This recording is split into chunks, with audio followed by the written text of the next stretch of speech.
કરમડી ખાંડા road ઉપર નવી વીજ લાઇનના થાંભલા ધરાશય થતાં કામ પર ઉઠ્યા સવાલો।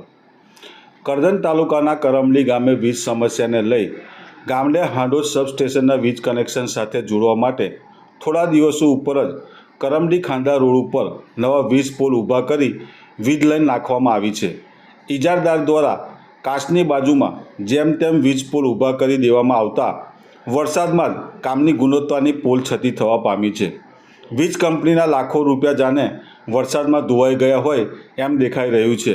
નવા નાખેલા વીજ પોલ ખેતરો પાસે ધરાશય થઈ ગયા છે। એક બે નહીં પરંતુ 7 જેટલા પોલો પડી ગયા છે। એ તો વીજ લાઇન ચાલુ નથી, બાકી ચાલુ હોત તો કોઈ મોટો અકસ્માત સર્જાયો હોત।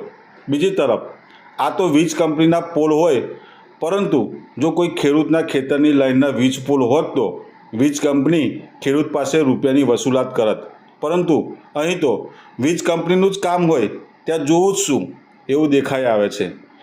જોવું રહ્યું કે આ બાબતે વીજ કંપની ઇજારદાર સામે શું કાર્યવાહી કરે છે।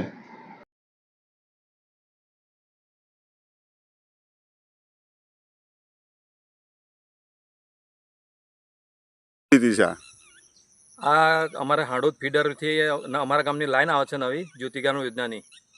આ થોમલા જો 15 દિવસ પર જ નાખ્યા અને 8 થી 10 થોમલા બધા નમી ગયા। જુઓ તમે થોમલા।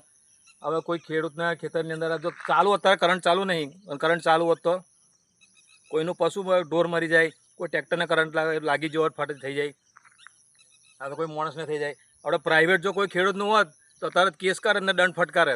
હવે એમના જ અધિકારી એમના કોન્ટ્રાક્ટર જુઓ થોમલા ડાયરેક્ટ જ ગાલી દીધા કોહની બાજુ મેં, બિલકુલ ખાડા નહીં, કોઈ હરખાગ નહીં, એનું કોઈ ફાઉન્ડેશન કર્યું, ડાયરેક્ટ જ થોમલા મૂકી દીધા અને 24 કલાકમાં 24 કલાક વિઝિટ છે ને કોમે 24 કલાકમાં જ પતાવી દીધું એમને।